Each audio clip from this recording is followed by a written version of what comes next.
Hello and welcome to this edition of FYI Weekly, your official source for City of Greensboro news and information. City Manager Taiwo Jayoba has named Reginald Mason the City of Greensboro's first Transit Department Director. The newly created Transit Department will begin overseeing the Greensboro Transit Agency, or GTA, under Mason's leadership. The Greensboro Department of Transportation, or GDOT, has overseen GTA since 1991 when it first began operating city transit buses. Mason will be responsible for citywide transit planning and transit management activities, as well as developing long-range public transportation plans. He will also provide leadership to the GTA management team and manage all existing transit services, including oversight of in-house and contracted transit services. City Manager Taiwo Jayoba said Reginald touts an impressive career managing transit agencies in cities much larger than Greensboro. This positions him to develop a strategic approach to introduce innovation and efficiency to our existing transit system. Prior to coming to Greensboro, Mason served in safety, security, risk management, and operations roles at major transit agencies across the country, including Chicago, Atlanta, San Francisco, and Houston. He also has experience working in the private sector. Mason most recently served as a project certification manager for the construction consulting firm Hill International in Phoenix, Arizona. Tickets are on sale for the 2023 Women's Equality Day Breakfast. The popular annual event starts at 9 a.m. on August 26, taking place at Piedmont Hall, located at 2409 West Gate City Boulevard. The Commission on the Status of Women, or CSW, hosts the event in conjunction with Women's Equality Day, which celebrates the adoption of the 19th Amendment to the U.S. Constitution in 1920. Tickets are $25 and seating is limited. The deadline to purchase tickets is on Wednesday, August 23rd. This year's program celebrates the CSW's 50th anniversary and features keynote speaker Tamara Brothers. Brothers was recently appointed Diversity, Equity, Accessibility, and Inclusion Manager of the North Carolina Department of Natural and Cultural Resources. She also served as Deputy Director of the North Carolina Arts Council and worked extensively in development for Duke University and Fayetteville State University. Brothers has a doctorate of philosophy in education management from Hampton University and also holds degrees from West Virginia University and Hampton. She earned a certificate in historic preservation from UNC Greensboro and serves on the North Carolina African American Heritage Commission. To purchase tickets, please contact Marion Davis in the Human Rights Department at 336-373-2038. City Manager Taiwo Jayoba has named Jocelyn Boone as the city's new Chief Creative Economy Officer. She begins her new post on August 23rd. Boone has an extensive background in nonprofit management, arts administration, and programming, teaching creative writing, theater, dance, and working with youth. She most recently served as Senior Director for the Baltimore Office of Promotion and the Arts, a nonprofit cultural organization that supports the city's creative economy. In her words, Boone said, "I am looking forward to leading the charge of growing the art scene in Greensboro. The foundation is prime and ideal for introducing the community to a host of new offerings through Creative Greensboro. My passion for arts and culture is contagious, and I'm eager to collaborate with such a vibrant arts community." Boone replaces Ryan Deal as the head of Creative Greensboro, the city's Office for Arts and Culture. She has a bachelor's degree in broadcast journalism from Johnson Smith University and a master's in fine arts from Howard University. Creative Greensboro provides support for, ensures access to, and drives awareness of Greensboro's creative community. Through a range of programs, services, and partnerships, the office supports the development of a vibrant city as envisioned in the 2019 Cultural Arts Plan. Cone Health has partnered with the city to share a series of brief and informative videos designed to inspire you to make better choices when it comes to healthy living. Following these tips is an easy way to help each of us improve our quality of life. Let's take a moment to check out today's news for your health. 70% of Americans are overweight, and the majority of them have health issues that would improve with weight loss. So how do you know if your weight is affecting your health? The easiest way is to calculate out your BMI, or your body mass index. You can do that by going online and entering in your height and your weight. It will give you a number. If that number is 30 or greater, it is likely that your weight is affecting your health. When your BMI is greater than 30, it puts you at much higher risk of things like high blood pressure, high cholesterol, heart disease, stroke, kidney disease, arthritis, cancer, and diabetes. In fact, if your BMI is 30 or greater, you have a greater than 300% chance of becoming diabetic. If your BMI is 40, that increased risk goes up to 500%. So if you want to lose weight, the most important thing to start with is to calculate out your resting metabolic rate. That's what most people consider their metabolism, and it tells us how many calories you need to keep your weight the same with a low level of activity. The best way to do that is to take your weight and multiply by 9 if you're a woman and 11 if you're a man. Now that we've calculated out your resting metabolic rate, it's time to figure out how many calories you need in order to lose weight. If you cut 500 calories per day from your resting metabolic rate, you will lose approximately 1 pound of fat per week. If you think 1 pound a week isn't significant, you should know that a pound of fat is about the size of a small grapefruit. So losing a grapefruit of fat every week isn't too shabby. Exercising while losing weight is important in order to prevent your metabolism from falling while you're losing weight. Studies show that just 10 minutes a day of exercise 5 times a week is enough to cause health benefits. If you increase that exercise to 30 minutes 5 times a week, you maximize those benefits and you find it much easier in order to keep your weight off. Studies also show that if you exercise more than 30 minutes 5 times a week, you can increase your hunger. That increase in hunger tends to make you eat more calories than you just burned, which defeats the point of exercise for weight loss. Thank you for joining me. Hopefully these tips will help put you on a path for a healthier future. For more information, go to conehealth.com/wellness. I'm Dr. Karen Beasley.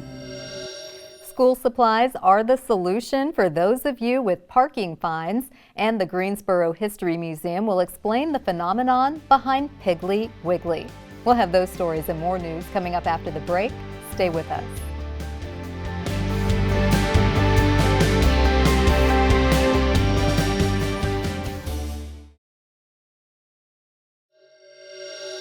Welcome back to FYI Weekly.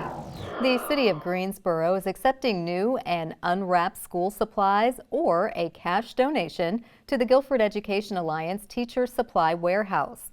This will be accepted as payment for parking ticket fines issued today through October 2nd. Donations must be made within 30 days of the infraction.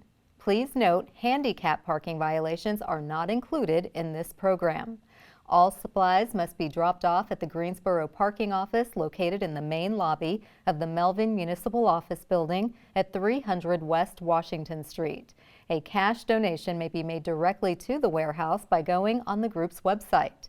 Be prepared to show a receipt to verify the donation or the value of the school supplies, which must be equal to or greater than the fine. This is the 4th year the City of Greensboro has partnered with the GEA to support local teachers. The Teacher Supply Warehouse allows Guilford County school teachers to shop for items at no cost up to 4 times a year. Suggested donations include 2 pocket folders, antibacterial wipes, construction paper, crayons, and dry erase markers, just to name a few. Previous campaigns raised more than $7,500 in school supply donations. The Greensboro History Museum's Buy the Book discussion group will examine the book Beyond Piggly Wiggly, Inventing the American Self-Service Store. The discussion begins at 6 p.m. on Thursday, August 17th at the museum located at 130 Summit Avenue. The book's author, UNCG Professor of History Lisa Tolbert, will lead the conversation with J. David Gwynn from the UNCG Library and founder of the Grosseteria website. Patented in 1917, Piggly Wiggly was by far the most influential self-service store of the early 20th century. Before 1940, it was the only self-service chain with a national distribution network, but it was neither the first nor the only version. During the 1920s and 1930s, a minority of enterprising grocers experimented with a wide variety of sometimes wacky design ideas for automating shopping. They created specialized stores designed as enclosed retail systems that went far beyond open display techniques to construct unique physical and psychological advantages for automating salesmanship. Beyond Piggly Wiggly offers the first perspective on the national scale of experimentation and connects the Southern Jim Crow origins of self-service to the national history of this mass retailing method. Greensboro History Museum's By the Book series features authors exploring history connections across North Carolina and the Southeast. The artist hosting the Greensboro Residency for Original Works, or GROW, is none other than North Carolina native Angela Rumble. She is in residence at the Greensboro Cultural Center through September 17th. Rumble is a singer, musician, and teacher who has been performing musical theater, opera, and pop music across North Carolina for the past 12 years. The community is invited to learn more about musical composition to attend a series of workshops through August 19th. The workshops will be followed by collaboration sessions August 22nd, 24th, and 26th, where participants will develop a musical performance and create a showcase piece. The last 2 weeks of Rumble's residency will focus on individual and group rehearsals for community members who will be part of the final showcase performances scheduled for 5 p.m. on September 16th and 3 p.m. on September 17th. All workshops and group rehearsals are free and open to the public. The performances on September 16th and 17th require tickets. The tickets can be purchased online beginning on August 27th. Rumble has been a featured soloist with the North Carolina Symphony and is chair of the Greensboro Music Teachers Festival for 2024. It's that time of the year when we start counting down to the ever-popular North Carolina Folk Festival. Coming up after the break, we'll talk to the director of the festival and find out what's in store this year. Stay with us.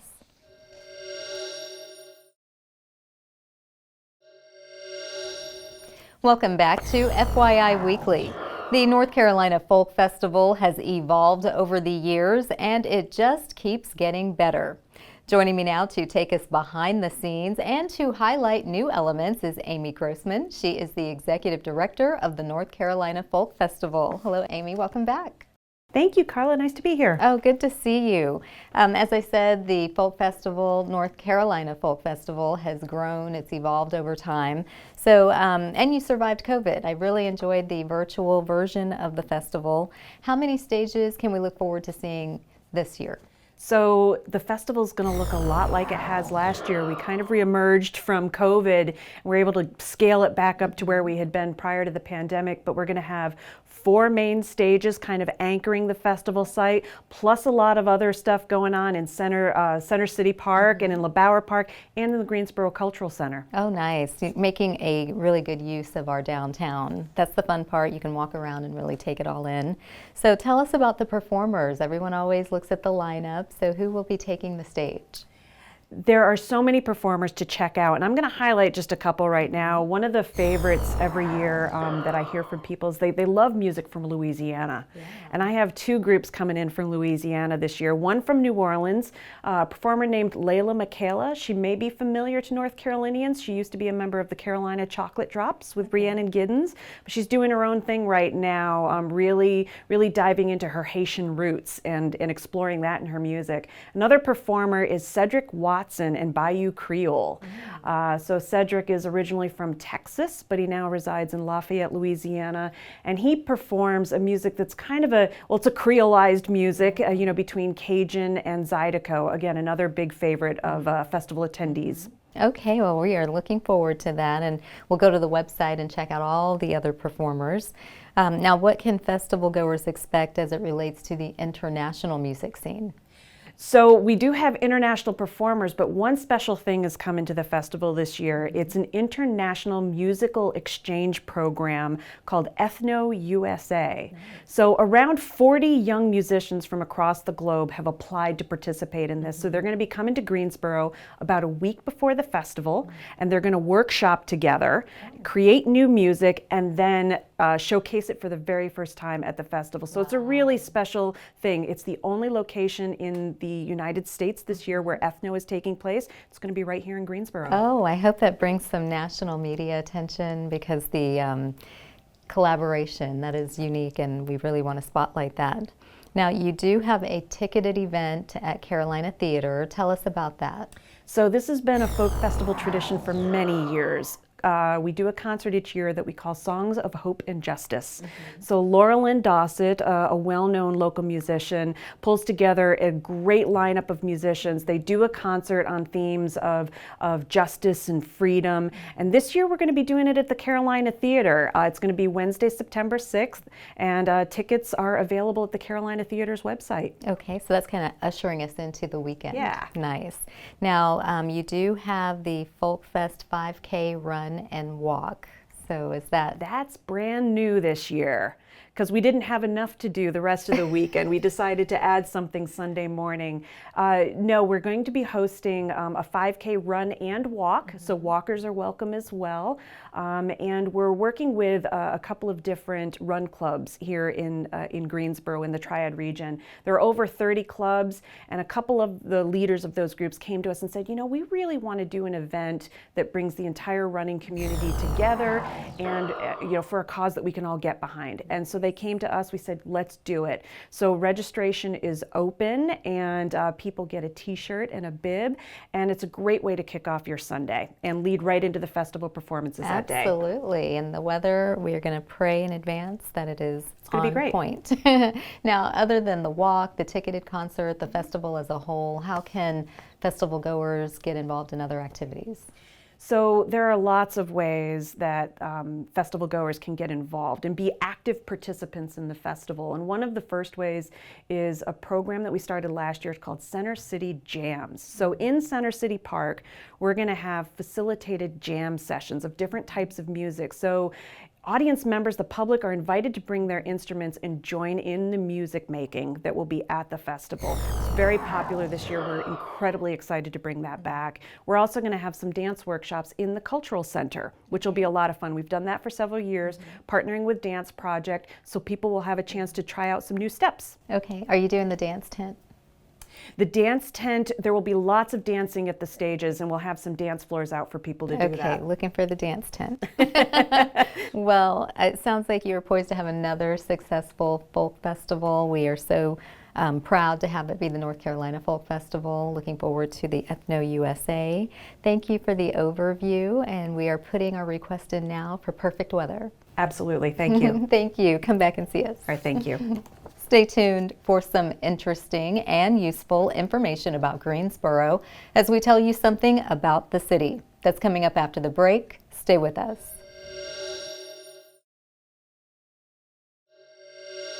Welcome back to FYI Weekly. One way to stay informed about decisions that impact you and our city is by attending or tuning in to City Council meetings at 5:30 p.m. on the first and third Tuesday of the month. The fourth Tuesday is reserved for a meeting as needed. The City Council has resumed meeting in the Katie Dorset Council Chamber on Level 2 of the Melvin Municipal Office Building located at 300 West Washington Street. The public is allowed in person, but only in a limited capacity. Those who choose not to be in the building can participate virtually. The Greensboro City Council meetings are broadcast right here on GTN. The meetings are also streamed live on the city's website and on Roku. To review the council meeting schedule and agendas, please visit the city's website. Here's an opportunity to learn a little something about the city. The Ad Hoc Committee on African American Disparity has partnered with North Carolina A&T State University for a community survey. The university's criminal justice faculty will offer perspective on relationships between residents and the Greensboro Police Department, or GPD. The anonymous police and community survey is available online until December 1st. Printed surveys are available at community centers and libraries. The ad hoc committee believes a measure of a city's safety and vitality is seen in how its communities pursue peace, respect, and truth. It looks forward to assisting this effort and hearing city residents' voices on the important work of the police in their communities. The North Carolina A&T State University faculty will analyze the collected data for the committee's review. The ad hoc committee will report on the survey's findings in 2024. To access the Police and Community Survey, visit the city's website or contact Liz Lennon in the Human Rights Department at 336-373-2038. Coming up after the break, we'll showcase our department spotlight, but first, prepare to mark your calendars for the places to go and things to do on the town.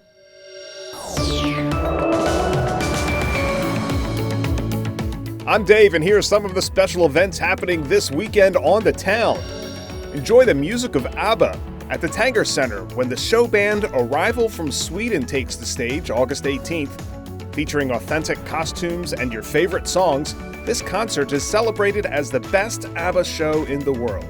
Tickets start at $25.50 and may be bought at the box office or online at tangercenter.com.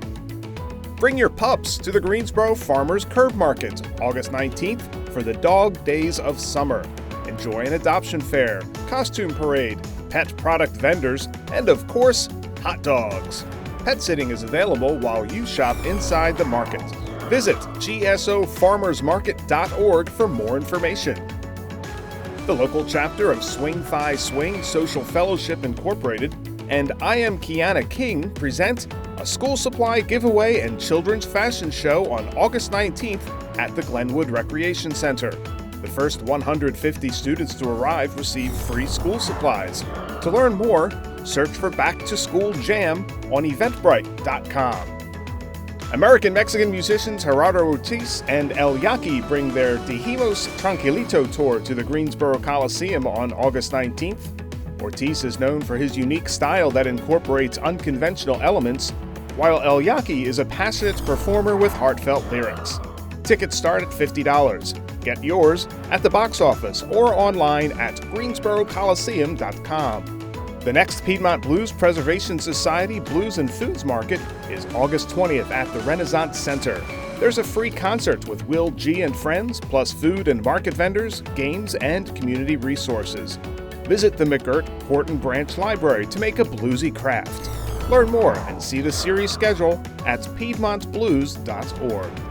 Stay tuned to FYI Weekly for more happenings on the town.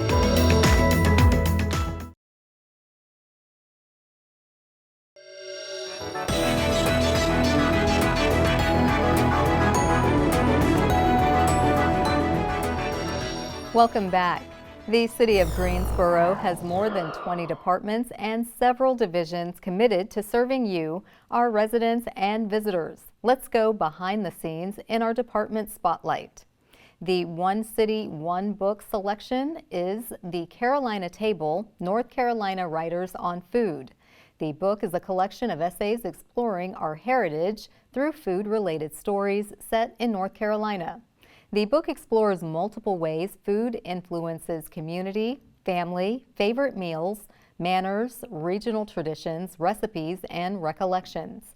The late Randall Kinnan, an award-winning novelist and food writer, edited the collection. Several of North Carolina's favorite writers share their recollections, including Lee Smith, Daniel Wallace, Jill McCorkle, Jackie Shelton Green, and noted cookbook author Nancy McDermott, just to name a few.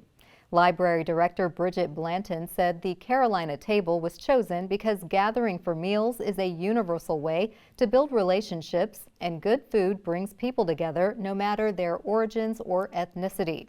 This program will have a positive and lasting impact on our community. Programs for One City, One Book begin this fall with interactive activities, discussions, readings, and more. Community groups who want to participate are encouraged to contact Beth Sheffield at 336-373-3617. Straight ahead on the other side of the break is this week's Way to Go GSO shout out. Stay with us.